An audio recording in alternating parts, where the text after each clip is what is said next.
Hello, and in today's episode, I sit down with Momence's James Muthana, who went from city worker to yoga studio owner and then switching to pioneer Momence in Europe. In this episode, we cut through the chaos of studio marketing.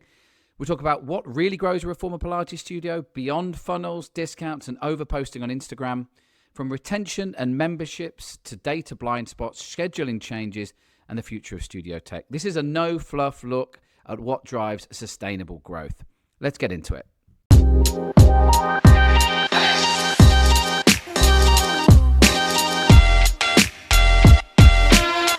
James, thank you for joining us on the reformerpilates.com podcast. Delighted to have you with us. I've done a little bit of an introduction about you prior to this. So I'd just love to get straight into our questions. And the first one, if you don't mind, I'd love to understand your journey from studio owner and now obviously working within Momence. Tell us about why you took that change. Thanks for the question, Carl, and thank you for having me. I'm delighted to be here. So I started my career off in the city, actually, in investment and in sales. But over time, what happened was I was spending less time thinking about my investments and the projects I was working on, and more time thinking about the 6 a.m. Mysore Ashtanga class that I was down to do the next day. So I followed that and sort of did various kind of trips to India. And then I made a very intuitive decision for a very kind of rational person, which was very hard for me, which was to really embrace my love of yoga. 10 years later, that had gone well. We had a beautiful studio in West London. We had a significantly overscribed teacher training. We had a really great online proposition. And we had another brand that did yoga and mindfulness programs for big companies and for a lot of high-profile individuals. We think kind of England footballers, Ariana Huffington. So all was going well. And then COVID happened, and it was a very difficult time for so many people, but it was a particularly difficult time for kind of boutique fitness. We lost kind of all the footfall or a community that we rely on. And so we had various lockdowns, and then we had to come back and we had to kind of rebuild, and we started to take apart our business model and our offering. And what we realized was that we had lousy systems. And those systems were going to stop us from doing it again. By chance, the kind of moment we made that decision, a friend of mine, Sean Hitzelberger, who owns a great yoga Pilates studio called Yoga Rise, had just become the first client of a new software called Momence. And Sean and I run, and still run actually, a networking group for about 100 yoga studios in London. And there's a lot of chat on there. And then I connected with the guys at Momence, with the founders and the team there. And I was blown away. I was blown away by the quality of the founders. I was blown away by the quality of the product. And what I was most blown away was the quality of the dialogue. It was just something I hadn't had before, where they were really listening to what we were saying and then using it as the basis for kind of what they were going to build. It sounds a little bit cheesy, but it did feel like Momence was the kind of the systems equivalent of a bespoke suit. It fitted us perfectly. But there's an interesting thing to open dialogues. Open dialogues often go in an interesting and unexpected direction. So my last role in the city was building the pipeline for a corporate finance business that was kind of raising funds for private equity. And so I had experience with kind of building a kind of sales pipeline as well. I realized that Momence had no on the ground kind of European presence as well. And so that really was the kind of basis for a conversation. And that led to me becoming Momence's first Europe-focused, Europe-dedicated go-to-market exec. Quite the story, and it's interesting to get that background. Thank you. Thank you. Look, I'd love to get into like the specifics of what Momence does and align that with what we're seeing in the industry today. So everyone talks about marketing funnels. studios, however, often rely more on word of mouth. We saw that in our survey at the start of the year. In your view, what actually drives growth for Reformer Pilates studios today? That's one question. And the kind of flip side of that is, what's just noise? What's hype? What's a waste of time? Yeah. So, I mean, I completely agree with you. But actually, I think something that kind of underpins all of this and what is kind of critical is the delivery of exceptional, reliable customer experience. And that underpins all of the growth goals of a studio. Referrals are hugely important. Happy clients, bring friends. And for most smaller businesses, referrals do offer, remain the kind of the biggest driver of customer acquisition. We've always recognized that. So one of the earliest features that we built was when a customer is kind of logging in or making a booking, on the app, the first thing they see is the call to action to refer a friend. And we've always placed a lot of emphasis on our kind of Google Places integration, which allows and supports studios to build social proof online. But funnels really matter. And the more I look at funnels, the more I see that every funnel is so leaky. There's so many points where studios are losing potential customers or losing customers in that. So the thing that I see most often is when businesses are kind of looking at Moments, they're not on Moments, and we're talking about their conversion from first-time visitors to kind of bookings. That number is often sort of 1 or 2%. So 98 to 99% of people that are coming to the website for the first time are not converting as well. And those leaks are kind of compounding through every stage of the journey. So there is a very strong business case for spending a lot of time making those small improvements into the funnels, because the compound effect of that is a dramatic impact on overall performance. Yeah. So that's I suppose kind of building on that cost of acquisition, because what you're just laying out there means there's a lot of wasted opportunity, which relates to it being costly. Do you think studio owners are underestimating the true cost of acquiring a new member? And how should they kind of rethink marketing investment when you think about retention, which arguably delivers far greater ROI? I think studios are just not on top of the numbers in the way that they should be. I often feel that studios are throwing spaghetti against a wall. And obviously what studios need is they need clear numbers. They need clear cost per mil. They need clear cost per click. They need clear click-through rates. They need clear leads to, click to lead, leads to intro to membership acquisition costs, churn, and lifetime value. So to take a kind of very simple example, if your membership acquisition cost is 200 and your membership is 100 and you have a 10% churn rate, so you've got sort of 10 months. If you have those numbers clearly, you actually don't have a marketing question. What you have is a cash flow question, as long as those relationships remain the same. Look, and sometimes they won't as well. What we see really sophisticated studios doing around performance marketing is recognizing the times, perhaps at the beginning of the year, when the cost of clicks become more expensive, and then dialing down their performance marketing in those times and dialing up things like referrals, email marketing, or kind of local marketing in its place. Yeah, nice. Yeah, that's a good suggestion.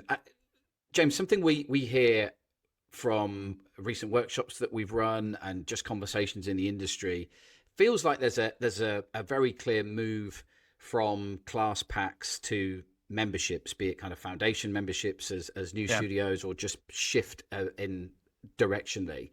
From your data at Moments, what kind of marketing strategies genuinely accelerate that shift, and which strategies would you think fail to convert in taking from class packs to memberships? Yeah, I completely agree with what you're seeing, and this is also what we've been seeing for some time. And there are some interesting kind of points I can make around this question. Um, I am sort of banging on about this, but actually, kind of what underpins kind of all of this is again kind of delivering kind of exceptional kind of customer experience. That is kind of exceptional customer experience, clear customer journeys. That's what is going to allow you to kind of drive your customers through that journey to where most businesses want their customers to be, which is recurring, predictable revenue. It feels to me like there's been an inversion. So 3 years ago, when I was talking to Pilates studios, yeah, it's only 25% of them, about a quarter of them, were actually interested in kind of recurring revenue, and most were still kind of preoccupied with packs. That feels like it's turned on its head. I wonder whether COVID, like many things, was the catalyst for businesses beginning to think more clearly about recurring revenue. You think about the kind of the cash flow profile of a pack business where suddenly revenue just fell off a cliff versus one with recurring revenue where there was the opportunity to migrate recurring memberships in person to some sort of online offering as well. I think from a general kind of best business practice perspective, all Pilates studios should be looking at recurring revenue. It gives you greater predictability, greater forecastability. And actually, if you're thinking about exit, it's what investors are going to be looking at when they're kind of looking at your business. The key, I think, to beyond the kind of the funnels and the customer journey, which I think we might cover a bit later on, the key around memberships is flexibility, so they don't feel too rigid. So things like not having kind of long periods of commitment, they seem attractive, but actually they're big barriers to entry. By taking away the barriers to entry, you actually get more people taking up those memberships, and just having flexibility around holidays, around pauses. And actually, one of the things I like, and somewhere where I think Moments is particularly strong, is about the rolloverability of credits, allowing credits to be rolled over in situations where life happens, and having that flexibility is more likely to keep people on memberships and make it more likely they're going to start on those memberships. Actually, there's one other thing that I think is kind of really interesting, which is about hybrid solutions. So I think this is underused by the industry, and I think, and we definitely have case studies, but an underused functionality, a feature that we have, is the ability to have packs that also renew. And it isn't used as much as I would like it to be used, but it's a really powerful kind of hybrid solution to what we're discussing, where you do have more recurring and predictable revenue, but it is not as restrictive as a membership. And actually, although it's not overused, I have case studies of Pilates businesses on Moments who have nearly 20% of their revenue coming in from these auto-renewing packs. I think that's an interesting thing to think about in this discussion. There's some interesting strategies. Thank you. My next question, you touched on this already with talking about seasonality and times of the year when potentially dialing up referrals and stuff like that. Do you see studios kind of over marketing, right? Almost running too many campaigns without fixing, some of the core issues like their pricing that you were just talking about, or the schedules or experience. What's your view of how owners need to kind of balance that marketing with, operational reality, if I put it like that? It's a really good question. I think it's a really important question as well. Studios are under market in this space. Yeah. I mean, they should be spending 8 to 10% of their revenue on marketing.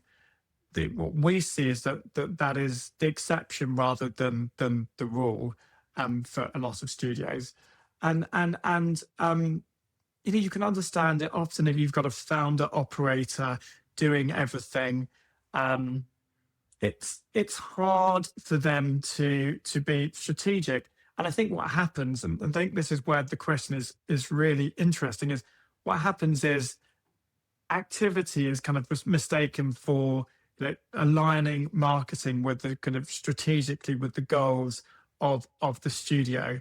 There's lots of things going on, but actually not that much happening. Now the consolidation of kind of software in this space, I think dramatically helps with that. Like, gone are the days when you have to run 7 different kind of systems. You can have a consolidated platform like Moments with an integrated kind of inbox and communication suite that allows you to do it gives you better data and a kind of more kind of efficient work. I also think, I also think that studios should be looking at Meta. I feel that our most valuable kind of function on the platform is our integration with what we call Ads Manager, which allows basically solves the problem of performance marketing, which is, it's incredibly powerful. It's difficult for non-specialists to do, and it's difficult to track. And essentially, we've built the Meta Business Suite inside of Moments in a simplified way that is accessible to anyone, with LTV tracking of campaigns, of ads, and actually of individual spend as well. And that is a very powerful tool for kind of studios on Moments on Moments. Yeah. And again, we either from your perspective of what you see at Moments, or when you were a studio owner, the challenge of demand being spiky, right? Classes being oversold in some cases, some being undersold. That strive for consistency, to have every single class, but the majority of classes sold out, and having that consistent flow. What's your view of how studios can, achieve that consistency rather than having to kind of ride, peaks and troughs? Yeah. It's challenging, right? Yeah, it's a very good question. Again, there's sort of 2 points kind of strike me kind of in response to that question. The first is that I think a lot of studios go around setting up a schedule the wrong way, which is they are opening a studio, they think about when they need to have classes, and they just bung in lots of classes at that time. Whereas kind of clear industry best practice for setting up a schedule is to forecast your revenue and then look to spend around 30 to 35% of that revenue on staffing for classes. And I don't think many studios do that. That causes a lot of problems. That causes the problems, the problem of having too many classes. So kind of occupancy per class is low. One side effect of that is also that often with founder operating businesses, you end up with the founder teaching a lot of classes, not paying themselves, not thinking about the kind of the opportunity cost of that. And actually the long-term cost of that is that often founders exhaust themselves and end up in burnout. So that's kind of point one, is thinking kind of using that framework to think about a schedule. But the second one is, I think there's a very interesting opportunity for a lot of studios. In my conversations with friends who run studios and the Moments kind of ecosystem, I see a kind of common scenario. And that scenario is actually committed, regular members can often be as little as 2 or 3% of the kind of the customer database. And there's this massive tail of sort of people that have come a bit, have stopped coming, have a vague interest. And there's a massive opportunity within that, particularly around kind of off-peak classes. It was in part the kind of genesis of a function that we launched called Spot Filler. And what Spot Filler allows studios to do is to target specific, so they can target by class, by instructor, by modality, by time, and by kind of day. So lots of variables there. So that's the first thing. And the second bit is they can then target their audience. So you don't want to target these sort of campaigns at your kind of your members, your kind of big pack buyers, but the opportunity is targeted at that long tail, which often will be the vast majority of the people in your CRM. And you can get very kind of granular in that targeting. You can use kind of various bits of the kind of Moments communication infrastructure, seeker system, and then contact those people either in just in a targeted way, all using price discrimination. I think that's a very interesting tool particularly for your kind of underperforming, maybe off-peak classes. Yeah, that's a valuable data set or view to observe. What are some of the other kind of blind spots that you see, James, in terms of, studios flying blind a little bit, maybe some of these data points or functions or features which they're not checking on a weekly basis that they need to be looking at, which will make a material difference? Yeah, there's a few that spring to mind, Carl. So the first one is, and it's not a total blind spot, but I think it's somewhere where studios should spend even more time. So the first one is class attendance. Now we have my favorite report on Moments is the recurring class attendance analysis. It shows you all of your classes. It shows you the attendance per class, revenue per class, and occupancy per class. And then you can play about with the filters and the variables. So you can look at one day, or you can look at one particular modality, or you can look at a particular instructor. Even then, I think that's probably not enough, because sometimes the insights and the data only kind of come around when you really start to play around with things, and you notice after a bit that there is a pattern, there is a particular modality that's underperforming, or particular instructor, or particular time. And so I think more time needs to be spent on class attendance, to kind of that report, but then in kind of Excel, playing around with kind of variables there. That's the first one. The second one, and I actually did touch on it, so I won't touch on it again, is I often think that founder operators don't give any kind of treat their labor like it was free. So often end up teaching too many classes, and that kind of leads to burnout. So I think that's another interesting one as well.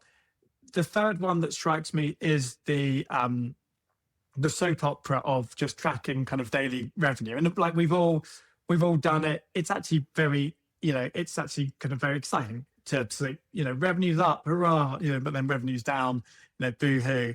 It's really, really easy to get into kind of mindlessly kind of tracking that. Whereas, in fact, there are just key numbers, and if you can affect those numbers, you will dramatically affect your kind of longer term performance. So, how many new customers do you have? How many intros have you sold? How many new members have you acquired? What is your membership cancellation? What are your failed payments? What is your intro conversion? What is your total membership revenue? What is your total sales? So those numbers, it's easy for sometimes those numbers to go off and for you to miss it. And again, one of the things that I really liked when I started using Moments was the first thing I'd see in the dashboard every time I opened it was those numbers, the KPIs in the dashboard as well. So I think that's an interesting one. And maybe the biggest blind spot, I think, the more I work in this industry, is around funnels. It's just so interesting to see how many people drop off in every stage of the customer life cycle.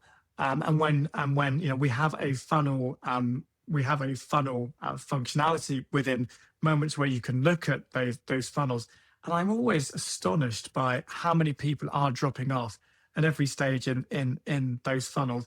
And therefore, what an opportunity it is to improve your processes, to understand what's going on at each stage in the customer journey, and to slightly improve performance. And then, of course, you get into the kind of the benefits of kind of compound improvements across a whole business. On that point, thinking about marketing funnels, as you say, there's an enormous opportunity if a studio owner is able to dig into that, analyze and understand. But not every studio owner necessarily is a professional marketer, and therefore there's tools out there, particularly now, that will make the proposition that they can kind of do your marketing for you. And I'm interested to dig into that from your perspective. What, in your opinion, is hype in that space right now, and what is actually helpful for busy studio owners? Yeah, so the AI question is incredibly interesting. So I spent a lot of time studying economic history at university. I studied the Industrial Revolution. I studied the kind of the age of kind of mechanization in the automotive industry, kind of pre and post war. And it isn't difficult to kind of draw parallels between what's happening now and those kind of key kind of moments in economic history. That said, you do see a lot of products where you feel that someone's basically sprinkling pixie dust onto something which is otherwise kind of unchanged. So I mean, our approach to AI has been to focus on where we can kind of reduce friction in a kind of existing customer processes rather than trying to get too kind of gimmicky with it. And there's a few areas where we've already done that. So the first area we kind of introduced AI into was the franchise dash. So a lot of Moments studios won't kind of use that, but we have a franchise offering which our bigger franchises have access to and is incredibly powerful. And inside that dash, there is an API with ChatGPT. And what that does is that allows business owners, analysts in their team to look at unstructured data using AI to get earlier and better kind of business insights into what is going across the enterprise as a whole or in a particular kind of division or region. And that's been a hugely powerful and impactful innovation enabling better decision making as well. The next innovation within Moments was the inbox. So Moments has a different, for people that don't use Moments has a different system architecture to most of the softwares in the space. We're built on an inbox, and the inbox supports, emails, SMS, WhatsApp, supports everything. And it's the basis of really all our communication functionality and our consolidated proposition. So that felt like exactly the sort of place that we should be integrating AI. The AI inbox proposition is that you replace labor with systems where the cost of systems won't scale as the business goes up for sort of boring administrative tasks. So these are, when do you have clients going, when do you have a class? Can I book this class? Can I book this appointment? Can I change my membership? Can I cancel my appointment? All those sort of things can just be done by an AI, freeing up people's time. And there's also another kind of component to that, which is there isn't infinite staffing. You have staff, but you don't always have staff. But customers will be thinking about starting Pilates at 2:00 on a Sunday morning.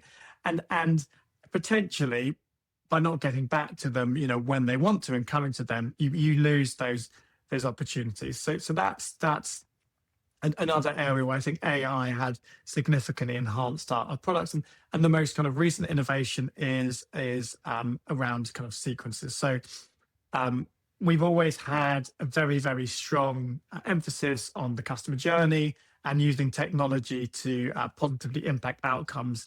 And sequences are one of the areas. So we've added AI sales agent to the proposition. And I think it's very interesting because, as I said, Moments has a really great sequences functionality, but people are always dropping out of these funnels. And what the AI sales agent allows you to do is to use AI to kind of go back to that person in real time and then try and get them back into some sort of customer journey where they're kind of moving on through your studio. And that's our most recent innovation. And I think it is an incredibly powerful one as well. And so we'll continue to work in that way, sort of, trying to reduce friction and trying to find ways that AI works whilst avoiding sort of gimmicky things that sound good, but, don't really make any difference. Yeah. And I suppose following that as well, I mean, as you say, automating some of those fairly standard rudimentary requests make total sense. Anything repeatable, AI is what it's created for, and very simple use case. But as it starts to get more sophisticated, and what ultimately any studio needs is a personal connection. So how do you think that works in terms of studios striking the right balance between automation that boosts loyalty versus automation that could potentially erode authenticity?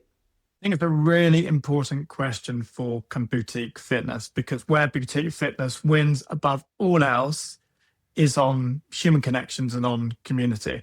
And actually, I think it comes down to that when you go into the studio, there is someone who knows your name. And when they ask you how you are, they listen to your answer. And that isn't something that big box gyms can compete with. So, that's absolutely the most important part of kind of what we're doing. So what we're trying to do is we're trying to automate information, but not relationships. So when a client replies to an automated communication, you want it to make sure that you have staffing so that people can jump in and have a kind of proper conversation with them. One of the, I think maybe my favorite feature on Moments is not a particularly technically complicated feature, but it's so valuable, which is that Moments allows you to integrate tasks into your sequences. So for example, in your intro sequence, you can have a task scheduled with an alert that goes to a particular person or a particular location or particular group of people. And that's about them reaching out to the customer. And it's about dialogue. It's about listening to the customer and understanding, what their fears are, what their hopes are, what they're looking to achieve, what their concerns are, and really kind of listening to them and understanding where they're coming from. And that's just a much kind of healthier place to be. And I think that would always require a human component. I mean, other things that I kind of really like within that are thinking about things like kind of birthdays and milestones. So, you can send someone an automated email on their birthday, or you can, again, use a task, and that task can go to your front of house team, and that front of house team can then create a care package that then they can then give the person a call and say, when you coming to the studio next, we've got a kind of care package for you. Or you can, have a birthday, and that can create a tag, which creates a badge on your schedule, which the teacher can see, and the teacher can see that it's someone's birthday and then get everyone to sing. Actually, it was my wife's birthday last week, and actually exactly the same thing happened. Everyone saying happy birthday to her, and she was really touched and she was moved by that. And that's where you can use technology to enable much deeper human connection by one, removing superfluous things, and then two, just facilitating kind of better human connectivity. Nice. I'm glad your wife enjoyed being sung happy birthday to. I'm not a big fan of it myself, but I'm glad Okay, well, I won't do it on your birthday. Thank you. You mentioned before when we were talking about within Moments, some of the integrations with Meta. There's no question in my mind that this industry is overly dependent on Instagram specifically. In your opinion, is the industry overvaluing social content and undervaluing other channels, reliable channels like email or retargeting? We've already kind of touched on referrals, but and anything else to kind of get away from the over-reliance on Instagram? Yeah, I mean, likes and engagement are and likes are absolutely kind of vanity kind of metrics, and they don't correlate with revenue. I think the real question, if you're to talk about organic marketing, is how can you get people from liking your post to kind of being on a Reformer Pilates bed? What are the what's the journey look like? What are kind of the links? What are the offers? And how do you track this? And how do you work out attribution around that? We are big fans of performance marketing. We are confident in our ads manager integration, and we've got lots of kind of anecdotes of where that has really kind of changed the engine on a Pilates business as well, and in kind of the ease of use, and we've already kind of talked about that as well. Last few questions here to kind of get into some of the topics, not necessarily within marketing per se. So again, your experience as a studio owner as well, but when kind of clients drop off, right? They stop attending. Studios often look to pricing, or there's a new studio that's opened up the road, so it's competitions. What does the Moments data tell us about the true reasons why clients drop off? And is there anything that studios can do to respond? Yeah, I think you have to distinguish between exogenous, someone goes to a studio in Chiswick and then decides to move to Australia, and endogenous churn. So um, with the endogenous churn, I mean, these are people that decided that they wanted to pay money to use your service, and then they've stopped. And actually, what I think this all boils down to is this point about kind of exceptional kind of customer experience.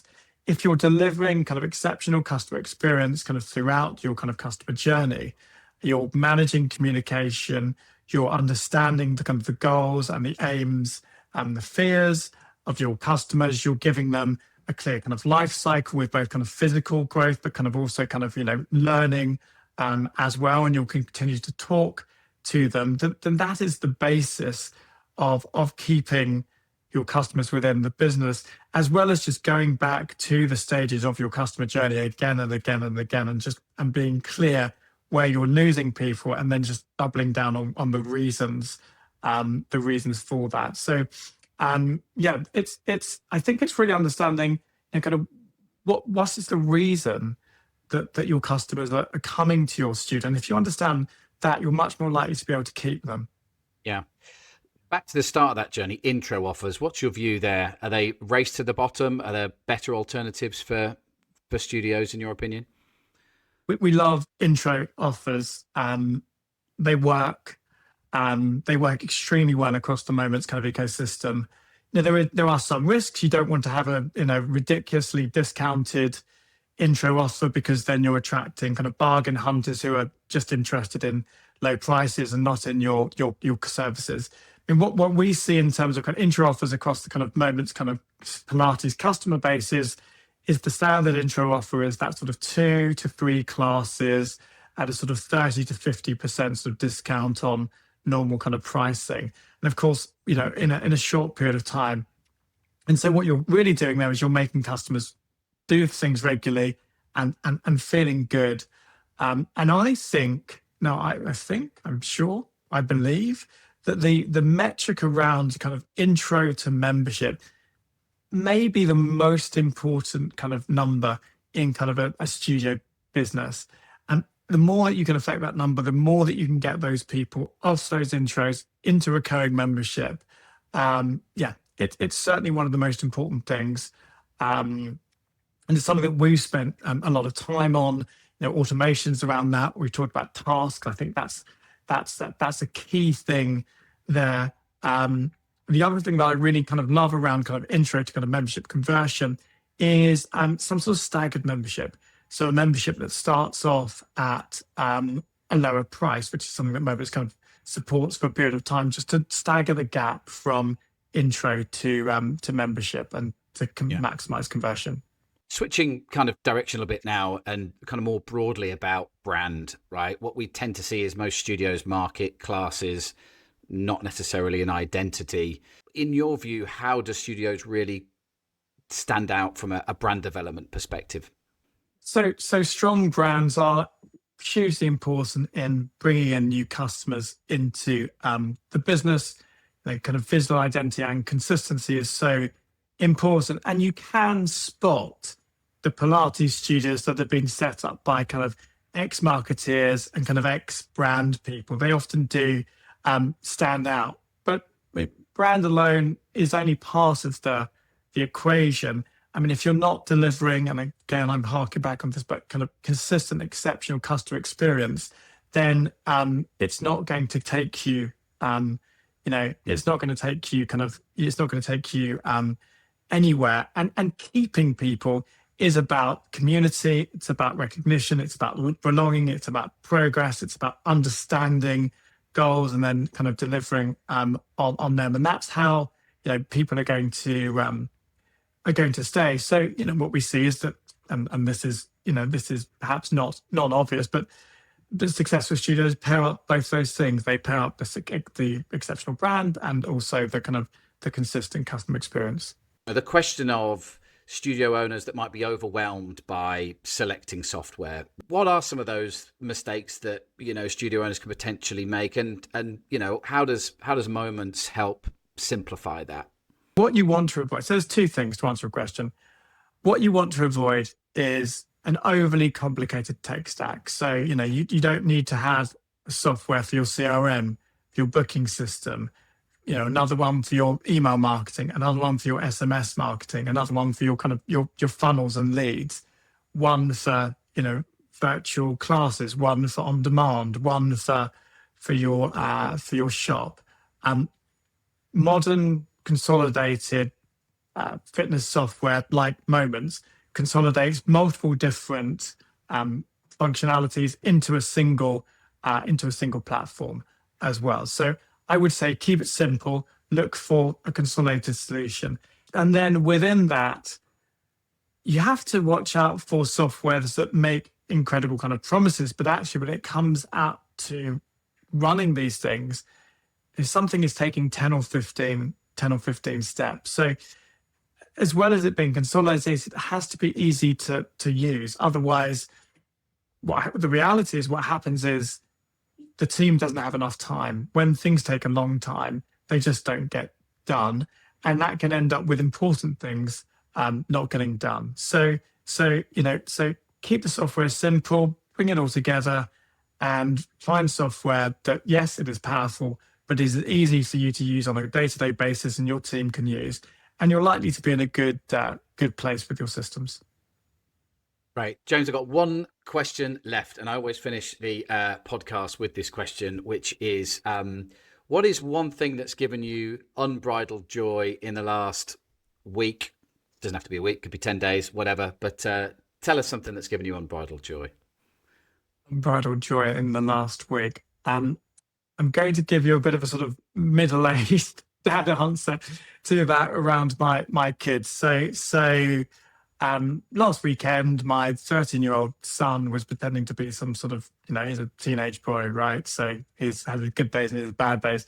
He was pretending to be some sort of Frankenstein type monster kind of lumbering around our sitting room. And I've got a 7-year-old daughter, and every time he was about to catch her, he would stumble and she would escape. And there was a lot of laughter, there was a lot of giggles, and it really just reminded me of just how lucky I am to have my wife and my kids, and I'm a very lucky individual. So that brought me unbridled joy. And if you don't mind, you've been the question master today and asked me lots of questions. I wonder if I could return that and ask you what has brought you sort of unbridled joy in the past week.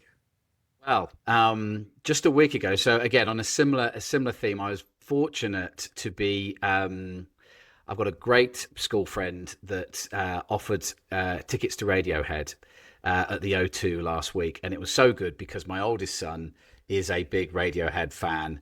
And so I got to go to that with him. I've not been to a concert with him before. In fact, I haven't been to a concert for, I don't know how long. It's at least 10 years, if not more.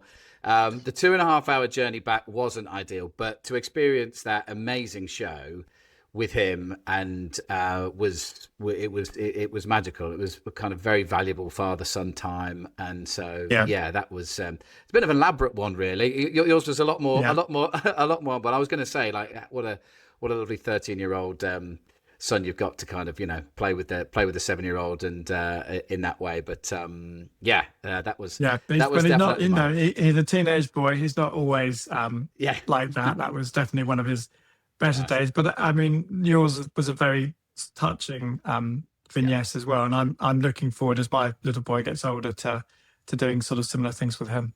Nice. Great. Well, look, James, thank you so much for giving us your time. There's a real value there for anybody that's listened to this in terms of, some really sophisticated, some really, sensible business-driven strategies that they can deploy. We know how strong, your brand and the Momence technology is for customers that we speak to. So thank you so much. Really appreciate the time. We're not too far off Christmas, so I'm going to wish you a happy Christmas as well on this. And best of luck in everything. Merry Christmas to you. Merry Christmas to you too. It was a pleasure to be with you this morning, and thank you for the invitation. Indeed. Thank you so much, James. Thank you, best. Carl. See you Bye for soon. now. Bye-bye. Bye.